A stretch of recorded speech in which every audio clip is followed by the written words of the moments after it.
Salut à tous, j'espère que vous allez bien. Aujourd'hui on se retrouve dans cette 35e leçon dans laquelle je vais vous apprendre les voyelles indépendantes. Donc il est déjà important de savoir comment on dit voyelle indépendante. Donc ça se dit sra pein toa. Sra pein toa. Sra ça veut dire voyelle, pein entier, forme entière. Toa c'est un classificateur pour les nombres et pour les lettres. Et entre parenthèses, on a le chiffre dapram et toa. Donc ça veut dire qu'il y en a 15. Donc nous allons apprendre 15 voyelles indépendantes. Les voici. Nous avons sra peng toa a, un, e, ei, u, ei, ruk, ru, luk, lu, ai, ao, au. En vrai, on peut dire qu'il n'y a que 13 voyelles indépendantes puisque nous pouvons retirer ces deux-là. Nous connaissons déjà la consonne A et A combiné à la voyelle 1. Donc c'est pas vraiment des voyelles indépendantes, mais ces deux voyelles indépendantes, on va dire, sont présentes dans la liste des voyelles indépendantes. Maintenant, je vais vous montrer comment écrire ces voyelles indépendantes. Donc nous avons la consonne A que nous connaissons déjà bien.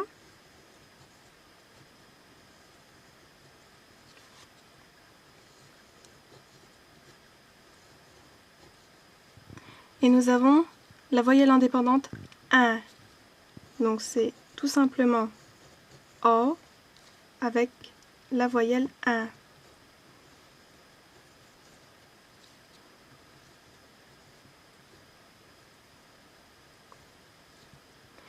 Ensuite, nous passons à ça est.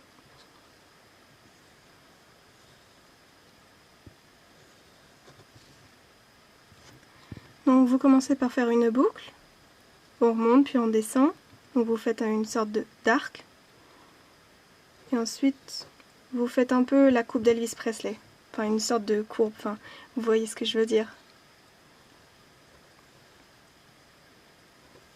Comme ça.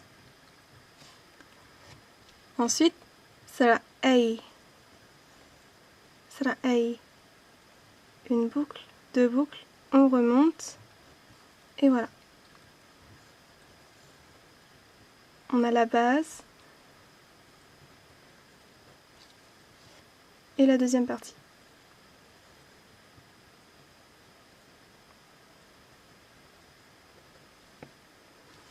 Ensuite, sera O. Donc pour ça, vous faites un peu comme un 2, puis là, vous faites un peu comme un U, et un petit trait, pour finir. On commence par un 2, on fait un petit U, et un trait pour marquer la fin. Donc ça, c'est sera O. Ensuite, pour sera O, donc c'est presque la même chose, sauf qu'on fait deux traits, deux petits traits.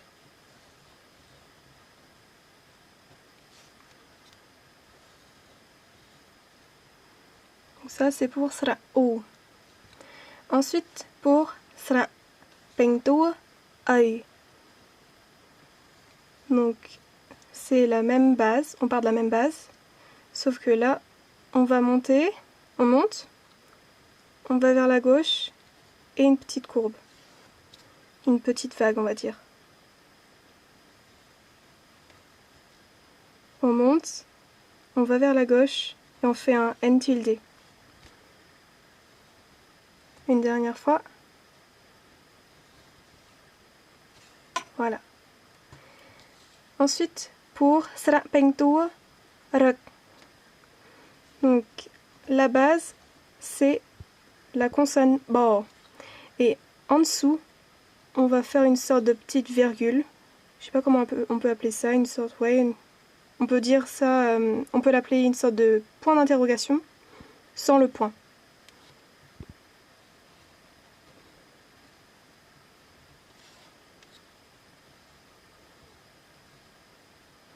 Et ce point d'interrogation, du coup, il est un peu penché. Il n'est pas complètement horizontal, mais il est un peu penché, ouais. Ensuite, on a sra pengtua ru, qui ressemble à rek, sauf que là, vous rajoutez un petit trait.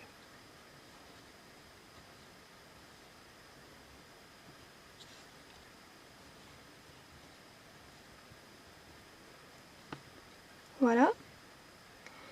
Ensuite, nous avons sra pengtua lak. Donc la base, c'est la consonne po. Et pareil, on va rajouter une sorte de point d'interrogation en dessous, sans le point d'interrogation.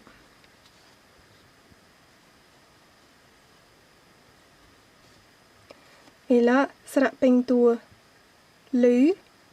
Donc c'est la même logique que ru. On rajoute un petit trait au point d'interrogation.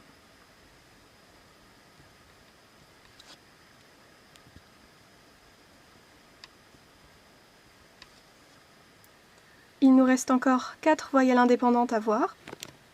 Ai, ai, ao, ai.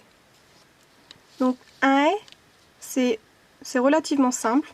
Vous commencez, en fait vous voyez que ça ressemble beaucoup à la consonne ngo. Et bien vous allez commencer comme si vous étiez en train d'écrire ngo. On fait une boucle, une petite montagne, et là on fait un arc et on remonte.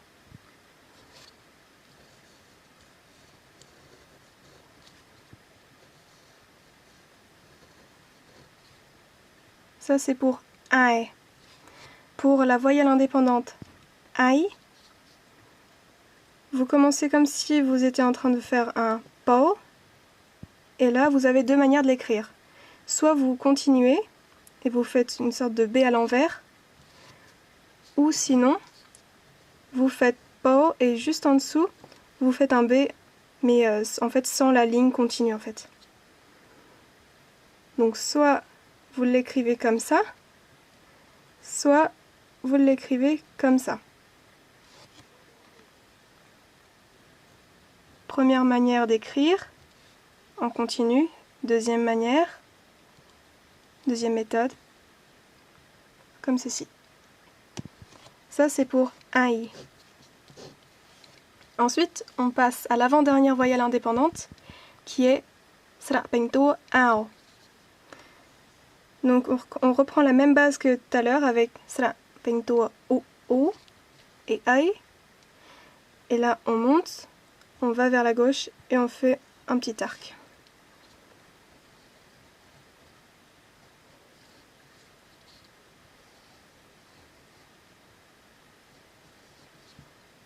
Sra pengtua ao. Et le dernier, sra pengtua ai. Donc toujours la même base. C'est quasiment la même que pour sra ao ici, sauf que là, vous remontez.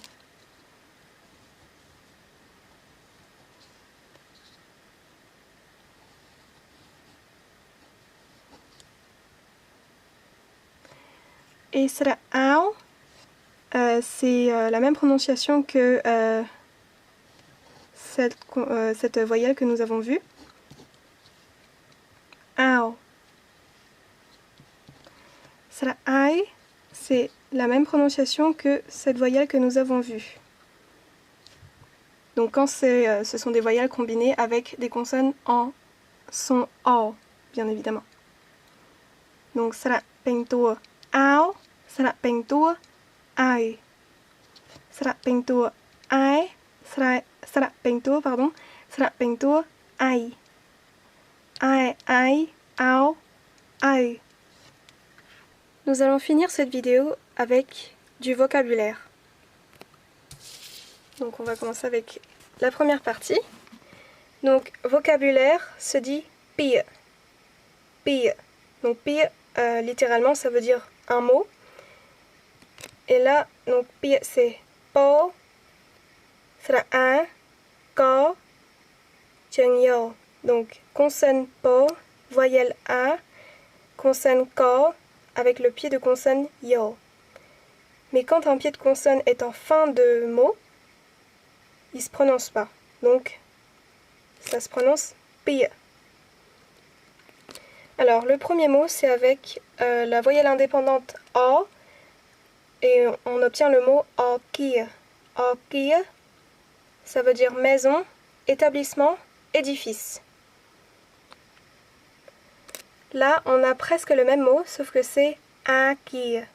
Akia, qui signifie immeuble. Et quand le ro est en fin de mot, il ne se prononce pas. Ensuite, on a... donc là, c'était, sra pengto a. Là, c'est sra pengto ei. Donc, avec ei, on obtient 3 mots. On a ei lei, qui signifie maintenant. Antri, c'est le nom d'un aigle mythique. Et andia. Donc ici, on a un cas très rare où la consonne da est utilisée en tant que pied de consonne. Et India, ça veut dire Inde. Ensuite, on a la voyelle indépendante ei dans le mot eisan.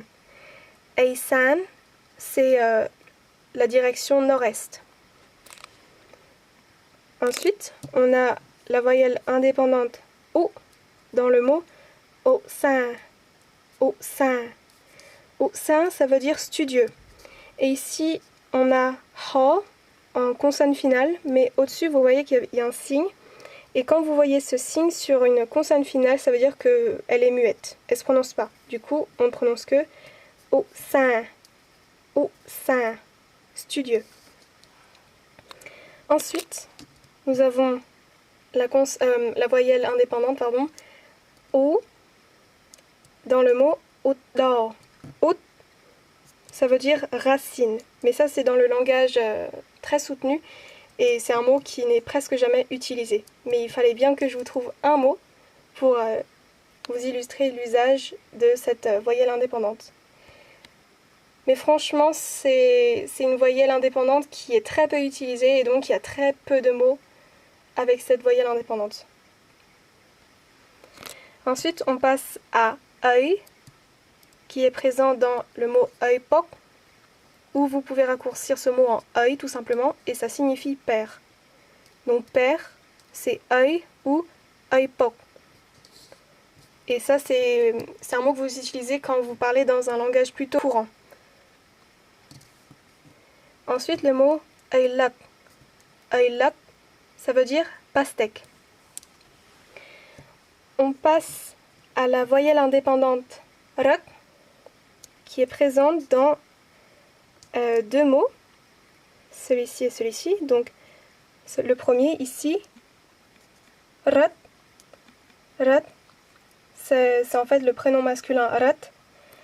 Et ici, on voit qu'il y a le pied de consonne tao, donc vu qu'il est en fin de mot, il ne se prononce pas. Et vous avez le sra e, qui est collé à une sorte de petite vague.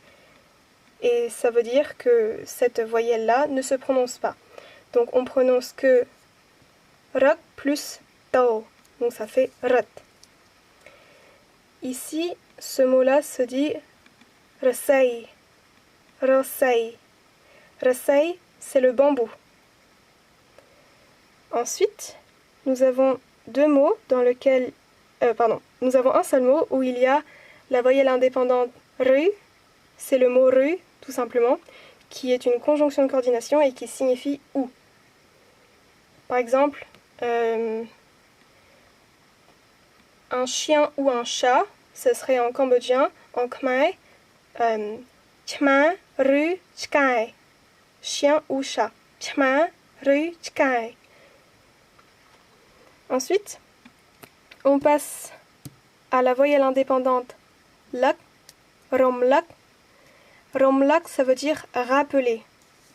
Par exemple, rappeler à quelqu'un de faire quelque chose. Romlak. Ensuite, l'eu. Donc l'eu, c'est une voyelle indépendante, mais c'est aussi un mot en soi. Et ça veut dire entendre. Par exemple, j'entends une chanson. ខ្ញុំឮចម្រៀង ខ្ញុំឮចម្រៀង Ensuite, on passe à la voyelle indépendante ai dans le mot aing. Aing, ça veut dire tu, toi, mais c'est dans un langage familier, voire même c'est péjoratif quand vous insultez quelqu'un. Et on peut aussi trouver un ici. Nơi ai na. Où es-tu? Nơi, c'est en fait, ça a le sens de être, se situer, mais plutôt, enfin c'est pas un verbe, nơi, c'est plutôt pour indiquer un lieu. Un, c'est le lieu, l'endroit, et na, où. Donc, où es-tu? Nơi na. En fait, on pourrait dire que nơi, c'est un peu où. Donc, où, lieu, où. Nơi na. Parce qu'en cambodgien, nơi, c'est pas, ça se traduit pas par être. Mais je vous l'ai mis ainsi pour que vous compreniez la logique. Nơi na, où es-tu? On passe à une autre voyelle indépendante très...